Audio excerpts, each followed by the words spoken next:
Welcome to Analyzing Finance with Nick. This video is an excerpt from a live stream that I did recently about the rise of Zohran Mamdani and his path to becoming mayor of New York, and also just a general socioeconomic explanation on why socialism has become increasingly popular among millennials and Gen Z. I think the audience here will gain a lot of insight from this. And if you like these more interactive types of content and would you want to ask your own questions, feel free to join me on future live streams. I do 1 to 2 of these a month where I break down a bigger topic and or just do straight Q&A for the audience. Thank you guys all for watching, and let me know your thoughts on Mamdani and in general why has socialism become more popular among younger generations. First, we got to go back to the 1990s and the fall of the Berlin Wall. A lot of people thought that conventional communism was delegitimized by the fall of the Soviet Union. You had people like Francis Fukuyama call it the end of history, and that a neoliberal style of free markets with a little bit of a safety net and relatively low regulation and global trade would be the default structure for society forever. And that really seemed to work for about half of a generation. The 1990s were arguably the most prosperous decade in the history of modern America. Then you also had this period known as the Great Moderation, which is the idea that you had a very stable economic growth, low inflation, no recessions really, or if they were minor, other than damage to the stock market. If you lost jobs in very niche industries, people didn't really notice it. They thought that this whole thing would go on forever, but that's not really how markets or the economy work. What happened really was 2008 was the game changer and was the real roots of millennial and Gen Z socialism. And why I go back to 2008 was mainly because of TARP. TARP set a very bad precedent. The more I think about it and the longer I've been alive, the more I kind of realize that TARP might have been the worst economic policy of the 21st century. And not because of its results, really, because it actually did what it was supposed to do in the sense it kept the big banks afloat and it prevented a lot of issues from contagion from the financial crisis, and it effectively recapitalized the US banking system while the rest of the world's banking system remained stressed for years to come. The banks paid back the government with interest. The problem with TARP was not really that it was ineffective. The problem with TARP is that it set a bad precedent for society and it created what I call entitlement and bailout culture, which saw millions of young people, particularly millennials, see these big bank executives who are supposed to be the smartest, well capitalized, well connected, professional people run their banks to the ground and not suffer any consequences. They got all their losses socialized, and a lot of them even kept their bonuses. And people are like, why should these people, the supposedly the titans of industry, be able to keep their pay and keep their companies and keep their jobs, whereas the rest of us did not and suffered from a bad economy otherwise? And it really resulted in, hey, if these big bankers get bailouts, why don't I get my bailout? It started with the demand for mortgage relief in 2009, which led to the is now the Tea Party movement. It was a kind of reaction against that demand for mortgage relief. And then beyond that, it led to Occupy Wall Street, and it led to just this general grievance culture where if there's any sort of imbalance or if anybody struggles, that they should get covered and they should get bailed out because look, if the richest of us get bailed out, everybody should get bailed out. And instead of the real answer should have been nobody should get bailed out and you should have let the banks fail. But instead of taking that lesson from TARP, the broader millennial voting base took the opposite lesson from TARP, is that I want my bailout too. And so then that's kind of where the start of this developed. And we've seen it across all of society. It's not really just even in politics. A lot of boomers, for example, feel entitled to get a certain return on the stock market because they look, I didn't save enough when I was supposed to in my prime years, so I need stock market returns to be 10 or 15% in order for me to afford my retirement. Or we need QE for the Fed to keep my housing prices up so I can also afford retirement and feel richer on paper so that you have a wealth effect and people consume. And it's just kind of, or like grade inflation in schools, like a product that's like, I'm entitled to getting an A because if I don't, I won't have a good enough resume for a job. This general pattern is kind of really was developed the mindset really involved of that the government should come in and take care of me, or society broadly should come in and take care of me because they did it for the banks in a way. That's step one. Step two is kind of how the high school and college system works for millennials, at least how it did in the 2000s and the 2010s. I went to high school and college during this period in a very competitive academically high school. The message that was sold to us was that you need to work really hard in high school. You need to get a perfect GPA, do all these APs, be on a sports team, be involved with a bunch of extracurriculars that make you interesting and different, and get a 1400 plus SAT. The path to success in modern America is that you need to win the college rat race. And so you saw at least the top half of the high school, the top half of my high school, and it's probably similar to most other suburban high schools in the United States. The students were very preoccupied with this college rat race, including myself to a certain degree. Based on that, they worked super hard to get into college because theoretically, if you got into the Ivy League school, or if you got into Berkeley or Stanford or MIT or Vanderbilt, these top schools, Notre Dame, Northwestern, Duke, etc., you were basically guaranteed a ticket to be in the elite. It wasn't said directly, but it was implied. If you are the top of your class and get into the elite school, you can coast in college and then become the elites once you graduate to do certain elite track jobs like investment banking, consulting, corporate management, training, rotations, etc. The world didn't work that way for a variety of reasons for these millennials. One, you had the financial crisis happen, so it derailed a lot of people's career trajectories. It certainly derailed my career trajectory. I finished school a few years after the GFC, and people who graduated at the heart of it were even worse off because of it.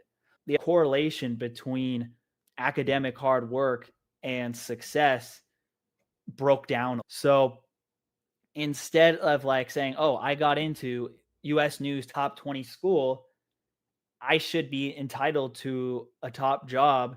A lot of those jobs didn't come because of 08, and so people had to restructure their careers. And even for those who did come, the real wages were a lot lower than they were for previous generations because you had a lot more people going to college than previous generations. You also had the inflationary cost of QE and all these bailouts. Even if it didn't show up in the hard data, real economic inflation indicators were during those periods. In reality, it was much higher, especially if you factor in rents and housing costs. So the money didn't go as far. You also saw a lot of people in tech, the entrepreneurial world, or the trades who didn't get degrees or went to less prestigious schools get ahead of you. And this has just always been a part of life. Like, it's not like everybody who goes to Harvard is a billionaire. It's not like there are no people who make more than $200,000 a year who went to a state school. There's always going to be variance. There's going to be variance based not just on raw intelligence, but motivation, persistence, grit, like I talked about in my video about the economics of grit. And so you see these people feel like a lot of them also burnt out really hard in high school and college because they did put all of their stress and energy into working so hard in their youth that they're like, I don't want to have to do that anymore.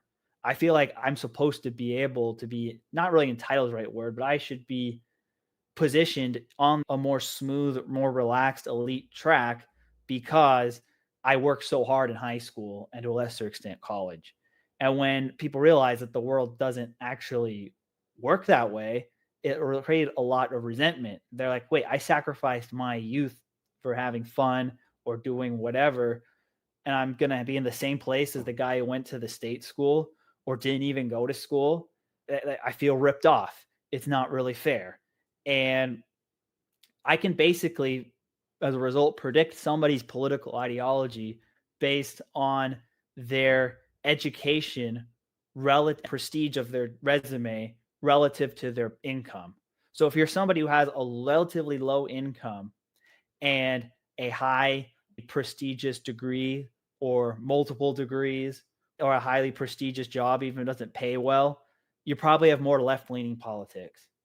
And if you're somebody who makes a lot of money on the income side of things, but you have a less prestigious degree or no degree at all, or you made your money in a way that is not like on the conventional elite track, or you're a small business owner, you probably have a more right-leaning political view, because one side has the money without the social prestige and the other side has the social prestige without the money.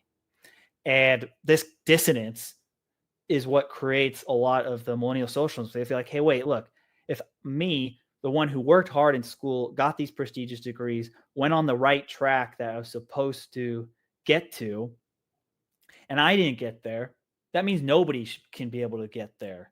And so therefore we need help, and we should have a more level playing field, because the system is too rigged that the people who feel like they deserve to be on the top aren't on the top. So I think millennial socialism is different than old school socialism for two reasons. One, they don't really want pure equality. They don't want everybody necessarily living on the same amount of income. What they want is life to be predictable and organized like the high school and college academic system, who had these grades or these level, so this prestigious school belong in this social class, and the people who didn't work as hard in high school belong in a lower social class, and the people who didn't finish college belong in the lowest social class.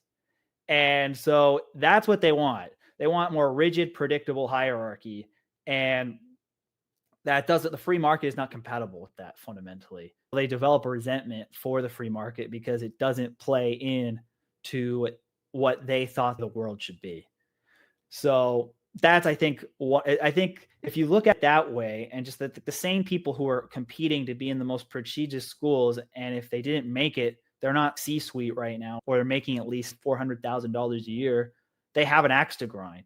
The more degrees you have, like masters and PhDs, the bigger axe to grind, because they feel like because they have all these level of academic prestige, or they worked at certain companies or nonprofits or types of positions that signal social class prestige but don't have the money to match it, it creates a lot of resentment. And cities like New York, DC, and San Francisco are filled with these kind of people. And so that's why a lot of the support for millennial socialism is disproportionately in these places. That's one context, which I think people forget when they talk about this conversation. The other thing is really just the high cost of living. Jobs concentrated in relatively few areas because of the knowledge economy and the creative classes. You saw rents go up way higher than incomes did. And on an inflation adjusted basis, millennials and Gen Z are paying much higher rents than preceding generations to live in these nice conditions, because these buildings are the same ones because of regulatory burdens to development, and they're just older. You're living in a less nice apartment than your parents did, essentially, for more money. A lot of people don't really take too kindly to that. And so that's kind of one other thing. I mean, just generally, like, cost of living has gone up a lot faster than wages, especially the cost of living for somebody who wants to live a conventional upper middle class life. And I did this video, why life is easier than harder at the same time, because life is easier to keep a floor-based living for a single person with no responsibilities and no student debt. Whereas it's harder now than ever if you want to change from single person with no responsibilities to a provider of a family and or dual income household providing for a family and own a house, send your kids to college without debt, own a nice car, go on vacation once a year, fully fund your retirement and health insurance. Like the gap between those two has widened. It's like in lower cost living cities, that gap has doubled. And in higher cost of living cities like the Bay Area and LA, that gap has tripled. And that is creating a lot of resentment. And I know if you're walking around, say in Pacific Heights or in San Francisco or the nicer neighborhoods of New York on your commute from work, and you see the price tags of these houses at the Sotheby's office, and you're like, no matter how hard I work, I'm never going to be able to afford this. They feel like they have really no skin in the game because they can't afford the life that their parents did at the same age. A lot of them, like 50% of millennials, have lower inflation adjusted income than their parents did at the same age. On the other side, you have a culture that has conditioned people not to be persistent at all. Like it's just whether like everything has a trophy idea, whether it's bailout culture, great inflation, et cetera, et cetera. As soon as a young person hits a speed bump, they're quick to give up. And that, along with basically eliminating the correlation between hard work and success for a decade. I think it's come back because of quiet quitting, but like for the 2010s, the correlation between hard work success, and you see these tech bros in San Francisco making a lot of money on a valuation for a company that will never really turn a profit. And then you see yourself working very hard in a corporate job or in a business that's not touched by the VC gods. You feel like you're struggling just to get by. And that also creates resentment. That is kind of some of the cost of living drivers here. People don't feel like they have any skin in the game. You are more likely to vote for radical change, especially if you lose your sense of agency. And I think our education system is not helping. I think our education system teaches people to not have a sense of personal agency. And that's also a problem. I even noticed when I was in high school and college over a decade ago, even then, you're starting to see this culture. Not everything is because of outside forces. That's how history is taught. It's all outside forces. Nothing is really shaped by people actually making decisions. And you see how it's taught in other subjects too. As a result, people don't really get the sense of belief that they can actually do something to improve their future, that it's the system owes them something. Or if they are not on this smooth path to success, if their trajectory is not linear, that it's society's fault or the government's fault or corporations' fault or whoever you want to blame fault. And so it is really it's this cocktail that makes socialism appealing. A lot of older conservative people I've talked to will say, oh, it's just they don't understand economics. Don't they understand what happened to the Soviet Union, Cuba, North Korea, or really any, or the Eastern Europe before the fall of Berlin, or really any country that really adopted communism, or even on a light sense, like countries like France, Greece, Italy, or Portugal, which went down the generous welfare state path and stagnated as societies. I think people know that, but the thing is that they don't care. It's like, look, yeah, I know maybe my society won't be as successful overall, but at least I will get my little share. If it's not sustainable, it doesn't really matter. I might not be around to care for when this blows up, or as long as the people who are ahead of me suffer, I don't care either. And so I think a lot of it is weaponizing of envy to a certain degree. I think most people realize that socialism in the broader sense is economically inefficient. It doesn't work in the long run. But I think a lot of the millennial socialists don't care. And I also think that their expectations are more realistic in the sense. A lot of these millennial socialists aren't expecting to have as good of a life as their parents, or having UBI be able to do well enough to cover a middle class lifestyle in previous generations. The goal is simply to be able to have a lifestyle to replicate their college years.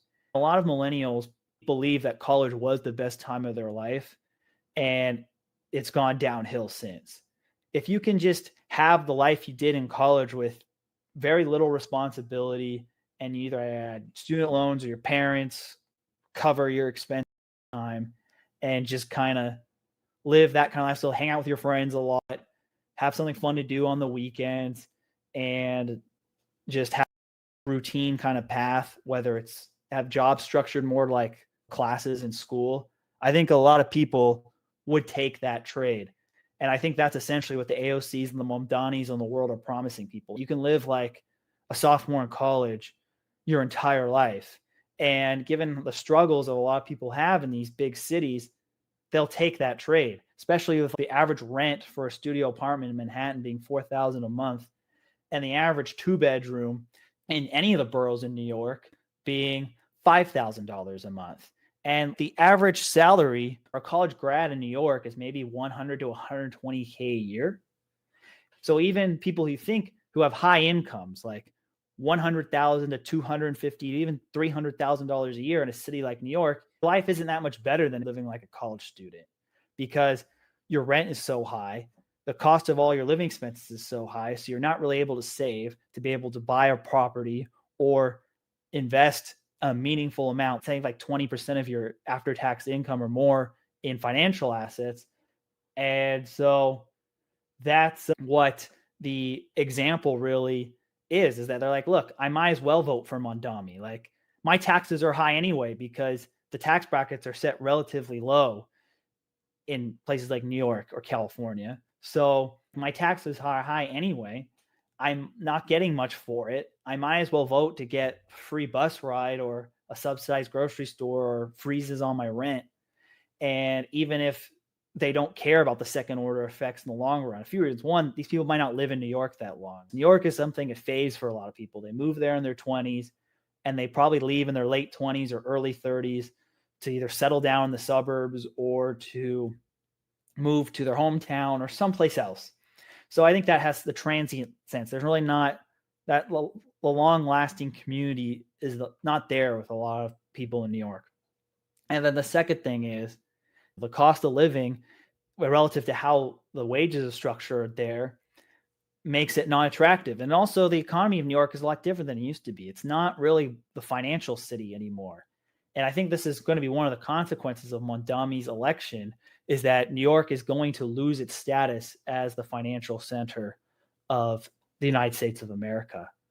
There's been studies that I've read, really, according to like The Economist, financial jobs in 1990 were about 12% of jobs in New York City.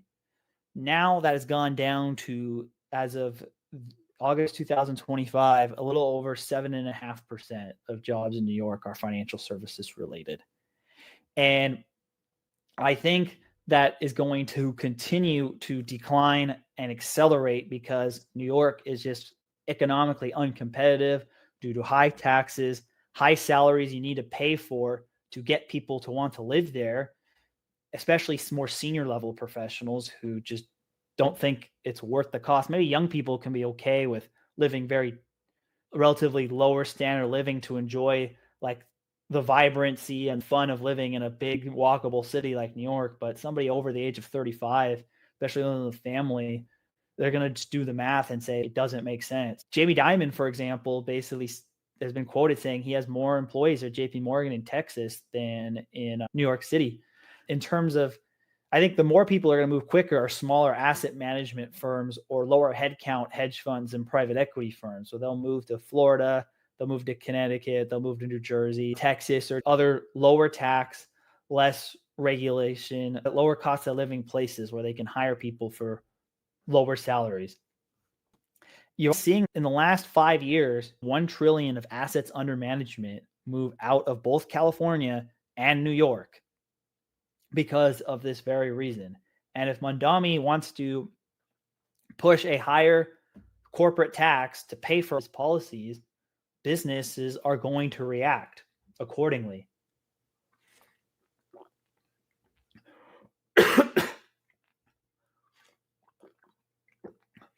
The last thing is that the American electorate is far more progressive than people think it is. I don't really like saying this because I don't agree with a lot of the policies that Mamdani espouses, but I think they're more popular than a lot of people would, quite frankly, like to admit. I've done a lot of research on Gallup polls and similar sites, Pew Research, etc., to give an idea that's on the issues, not the partisan bias. The partisan bias is pretty 50-50 in the United States overall. But in terms of if you actually have people vote on referendums on the issues, what would their view be? Universal basic income is generally support as the approximate support of 45 to 55% of Americans right now, of at least $1,000 a month. Student loan forgiveness, based on the polls I've seen, are 59 to 63% of Americans support the cancellation of some, if not all, student loan debt. Expanding Social Security benefits are supported by 78% of Americans, and they would pay for it by taxing the quote unquote rich. Expanding Medicare, 90% of Americans support expanding Medicare. Subsidized and affordable housing, 63% of adults view affordable housing positively. And in general, I think more than half of Americans support housing relief of some sort. Raising taxes for those who make more than $400,000 a year, 58% of Americans support that. Raising taxes in general to reduce the deficit, it's about 63% of Americans. 65% of Americans support some form of naturalization for illegal migrants in the United States. And last but not least, the idea of adding a European-style social safety net is about 49% of Americans support that. So these numbers overall are a lot higher than you would think. And the reason for this is because capitalism is kind of a Pareto distributed game. Even though I generally am supportive of capitalism because on the net it advances society and makes the aggregate better off, 20% of people get 80% of the spoils. And if you do that math enough times, it averages out to the top 1% getting about 40 to 50% of the spoils. And a lot of people just simply don't like that, whether it's due to envy, whether it's sense of unfairness, whatever it is. And it makes it hard to have a fully autonomous free market and have popular support for it in a democracy. The last thing I'm going to talk about is downward class mobility. A lot of Millennial and Gen Z are suffering from massive downward class mobility for a variety of reasons I've talked about in this channel. And like people say, why are these college educated people voting left? It's because the college educated person is a different social class than they were several generations ago. A lot of people don't want to admit that. And so as you have a more downwardly social mobility, you're going to have more people who sympathize with populism, whether on the right or on the left. The idea that when the normal system starts to not work for people, they try to vote for extra political populist solutions. If they don't enact them quick enough or the results don't work quick enough, people get mad and vote for the radical populist on the other side. That doesn't work. And it keeps bouncing back and forth until either it leads into some sort of kinetic catastrophe, like some sort of war, or in the case of a peaceful end game, you get Argentina, where they get stuck in this inflationary populist death spiral that took them 50 years to even try to start getting out of until the recent election of Javier Milei. I look at Mamdani and I don't really see him as this hardcore communist in the sense that he actually wants to take all from what they have to give each what they need and have very aggressive like redistributionist taxation. I think his idea, I think he's more in the sense just like a conventional left-wing Latin American style economic populist in the sense that there's these bad people who have all the money and I'm going to basically try to give you free stuff to make you feel better about yourself. I think that is probably a more accurate kind of playbook for what. And because like the only tax proposals he has is raising the city income tax and raising corporate income tax. But in order to do that, he needs approval from Albany and Hochul, who is a more moderate Democrat and who is polls are closer than you'd like with Elise Stefanik, may be hesitant to give him the permission to do that because it would fuel fire against her in her own election next year. Let's just say she wins a re-election in 26 and feels more secure. Maybe she'll give him permission to do that stuff in 2027. So you probably have at least a year before you see the tax hikes because of the political element of Albany being integrated into this.